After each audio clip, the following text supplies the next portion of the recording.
안녕하세요. 3월 24일 금요일입니다. 오늘은 요한일서 2장 2절입니다. 저는 우리 죄를 위한 화목제물이니 우리만 위할 뿐 아니요 온 세상의 죄를 위하심이라. 아멘.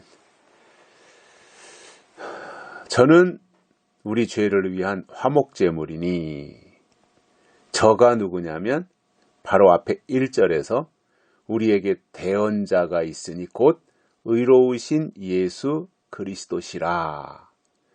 예수 그리스도는 우리의 대언자시다 뿐만 아니라 그 예수는 우리 죄를 위한 화목 제물이시다 이겁니다.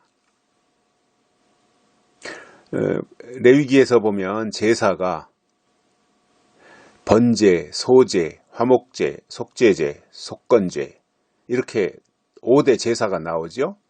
번제, 소제, 화목제, 속죄제, 속건제. 그러니까 5가지 제사 가운데 화목제가 있잖아요. 번제, 소제, 화목제. 그러니까 화목제는 뭐 사람과 사람 사이에서 뭐 실수를 했다든가 어떤 불편한 관계가 됐다든가 뭔가 문제가 있을 때 그것을 화목하게 하기 위하여 제사를 지내는 겁니다. 그 화목이 얼마나 중요하냐면 예수님도 말씀하셨죠.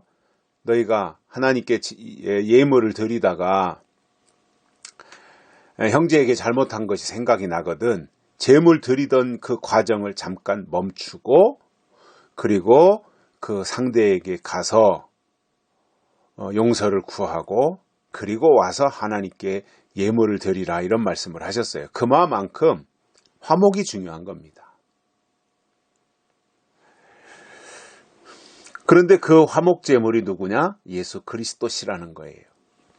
구약에서는 대신 짐승이 죽었지만 신약에서는 예수님이 오셔서 죽으신 거죠.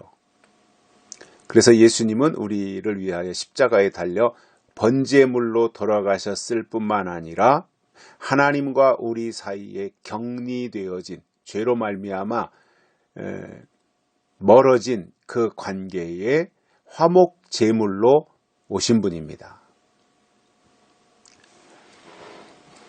그래서 우리 죄를 위한 화목 제물이시다. 예수님이 그러시다 말입니다. 그런데 그 화목 제물이신 예수님은 우리만 위할 뿐 아니라 우리만을 위해서 한 것이 아니라 하나님을 믿는 자들만을 위해서 뿐만 아니라 온 세상의 죄를 위하심이라. 그래서 예수님은 온 세상의 모든 죄의 짐을 홀로 짊어지고 가신 거예요. 십자가를 향해서. 그래서 우리가 구약에서는 하나님을 믿었지만 신약에서는 예수님을 믿어요. 왜냐하면 예수님이 하나님의 아들이실 뿐만 아니라 그 예수님이 이 땅에 오셔서 우리의 모든 죄의 짐을 짊어지고 십자가에 달려 죽으셨기 때문에 예수님이 십자가에 달려 죽으심으로 우리의 모든 죄의 문제가 해결이 된 겁니다. 단 그 예수를 믿어야 되는 거죠. 보혈을 믿어야 되는 거죠. 십자가를 믿어야 되는 거죠. 그러한 이제 조건이 있습니다만 아무튼 예수님의 죽으심은 우리를 위해서뿐만 아니라 온 세상의 죄를 위하십니다. 그래서 예수님이 오셔서 하신 여러 가지 일들 가운데 중요한 것이 뭐냐면 예수님이 우리의 모든 죄의 문제를 해결하셨다 그 말입니다. 그러니 그 예수님 앞에서 할 말이 없는 거죠. 우리는. 내 죄를 위해서 예수님이 대신 죽으셨다 이거예요. 우리는 할 말이 없는 거예요. 그분 앞에서.